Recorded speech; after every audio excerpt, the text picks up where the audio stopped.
Lesson 1.1, rates. A ratio that compares two quantities with different kinds of units is called a rate. When a rate is simplified so that it has a denominator of 1 unit, it is called a unit rate. So there are your vocab words. And make sure I just realized that when I go over this, just write in the word and it's about fill in the blank. Make sure you're thinking about the meaning of those words, because when you get asked word problems, you're going to need to know the vocabulary to understand the meaning.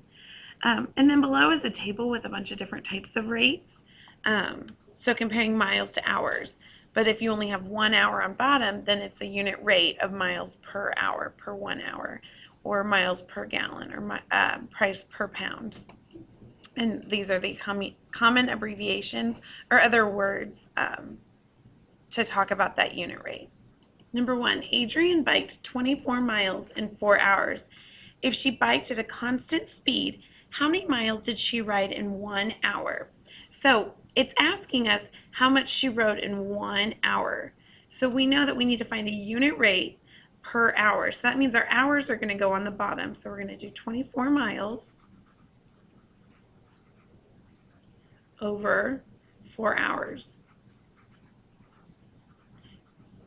And some people will look at this and know that it's a fraction, and the others will know that it's also not just fraction, it's also a division sign. So 24 divided by 4 is 6 miles per hour. So I prefer to just divide like that. Some people like to look at it as reducing the fraction. 4 goes into both of them, so you divide by 4 and you get 6 miles over 1 hour. And that makes it more obvious to them that we're finding the unit rate, that we have a 1 as a denominator. I personally just think this looks neater, and I don't know why I like that one better, but whatever, as long as you're saying 6 miles over 1 hour, or 6 miles per hour, or 6 mph, you would get the right answer on that. Okay, number 2 says find the unit rate of $300 for 6 hours. Now, we don't know if we're finding the unit rate of per dollar or per hour, but if you think about it, well, it's very rare to say how many hours do you work for $1. It's more common to say how much money do you work for 1 hour. So how much money do you get for 1 hour of work? So your unit rate would be the hours, because we're going to find per hour. When it doesn't clarify, you have to kind of just use your common sense of what you think makes the most sense. I can pretty much guarantee you will never have money on the bottom. We're not going to find how much per dollar, really, ever. So if you take 300 divided by 6, that gets you $50 an hour. And again, you could do that so many different ways. You could divide both sides, or both top and bottom, by 6 and have $50 over 1 hour. But I just think this looks cleaner, and I personally think it's easier. You are allowed to use a calculator on this. Find the unit rate if it costs $2 for 8 juice boxes. Round to the nearest hundredth if necessary.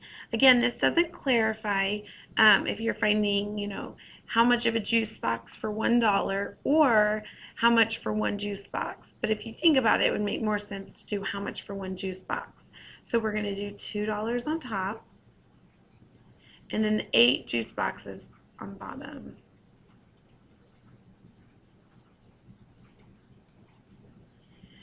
And I was helping somebody with this problem one time, and they said, oh, it's $4 for 1 juice box. Well, think about that as an answer. $4 for 1 juice box, and it's $2 for 8 juice boxes. Would $4 for 1 juice box make sense? Probably not. So you know that you did your division wrong. If you do 2 divided by 8, you're going to get, it's actually 25 cents per juice box.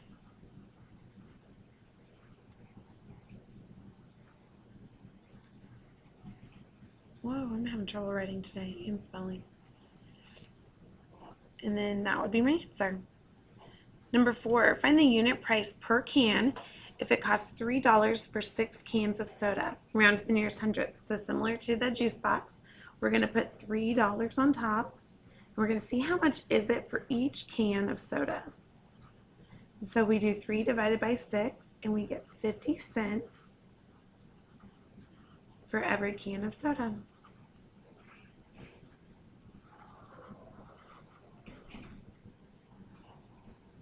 Number 5, the prices of 3 different bags of dog food are given in the table. Which has the lowest price per pound rounded to the nearest cent? So you are trying to find how much per pound. So you're going to take the price, so $49 over 40 pounds.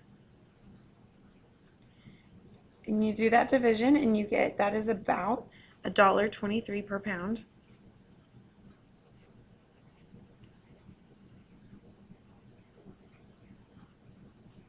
And then you're going to take $23.44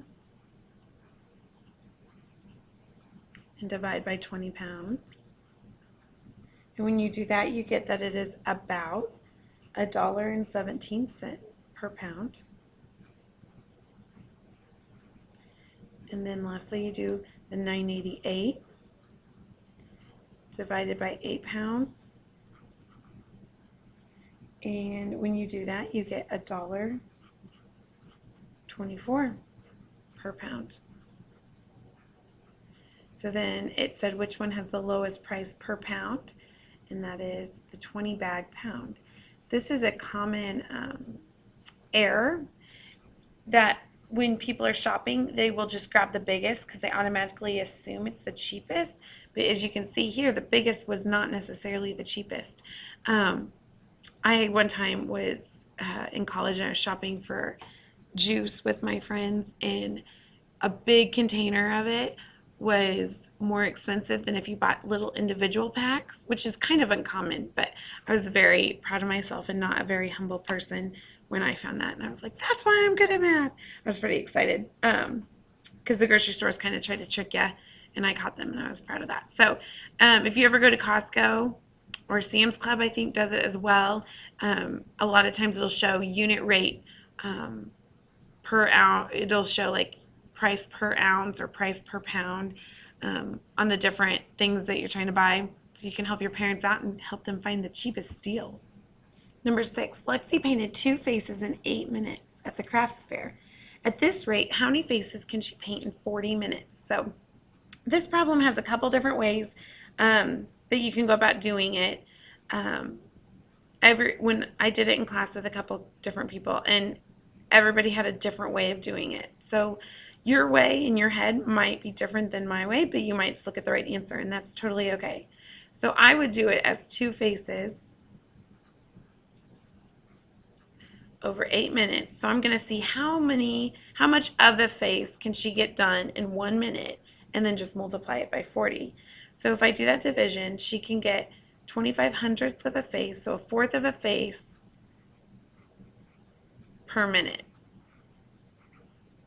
But she has 40 minutes to paint, so times 40, and she can get 10 faces done in that 40 minutes. So I circle it, and that's my answer.